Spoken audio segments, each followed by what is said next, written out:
আজকের ভিডিওর আলোচ্য বিষয় হচ্ছে অতিরিক্ত রাগের সময় কি করা উচিত।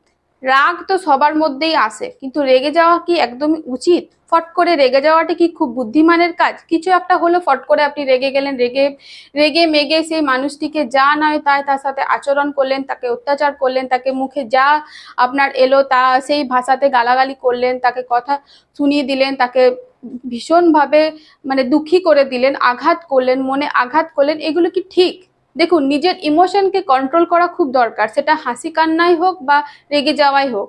যখন কোনো কিছুতে ফট করে আমাদের কিছুতে দুঃখ পেলে ফট করে কান্নাকাটি করাটাও কিন্তু খুব একটা ভালো কাজ নয়।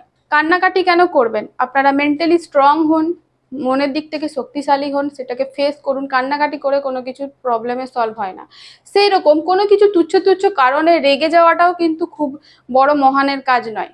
কারা রেগে যায়? বোকারাই রেগে যায়। বুদ্ধিমান মানুষরা সবসময় শান্ত মাথায় কাজ করে, তারা রাগটাকে এক সাইডে রেখে তারা শান্ত মাথায় কাজ করে যে কোনো কিছু প্রবলেম এলে সেই প্রবলেমগুলোকে কিভাবে সলভ করা দরকার।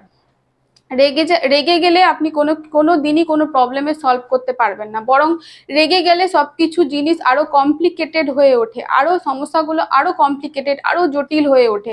রিলেশনগুলো জোড়া লাগার পরিবর্তে আরো ভেঙে যায়। তাই ফট করে রেগে যাওয়াটা খুব বড় বুদ্ধিমানের কাজ নয়।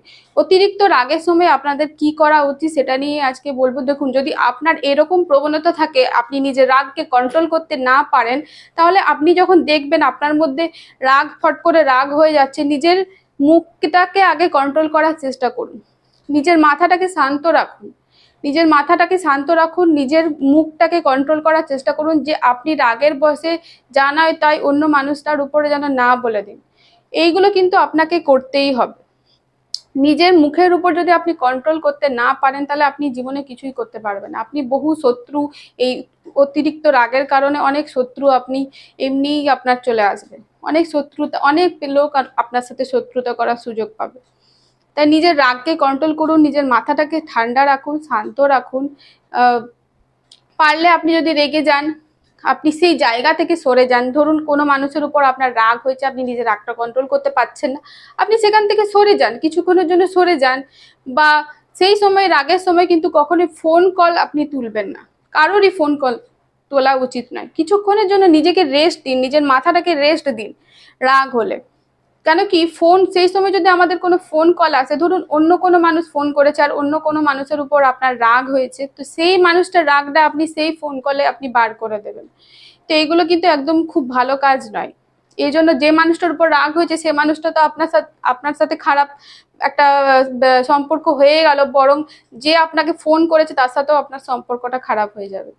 তো এরকম করে বেশি দিন জীবনটাকে খুব ভালোভাবে কাটানো যায় না।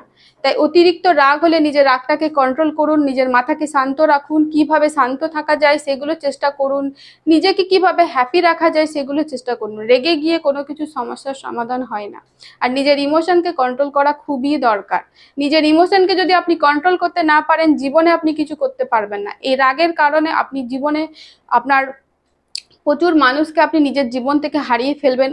অনেক অপরচুনিটি আপনি জীবন থেকে হারিয়ে ফেলবেন, যেগুলি আপনার লাইফে প্রচুর সাকসেস এনে দিতে পারে। তো আশা করি আজকের ভিডিওটা আপনার ভালো লেগেছে। যদি ভালো লেগে থাকে অবশ্যই চ্যানেলটি সাবস্ক্রাইব করে দেবেন, লাইক আর শেয়ার করতে একদম ভুলবেন না। তবে দেখা হচ্ছে পরবর্তী একটা অন্য ভিডিওতে। ততক্ষণের জন্য ভালো থাকবেন, সুস্থ থাকবেন।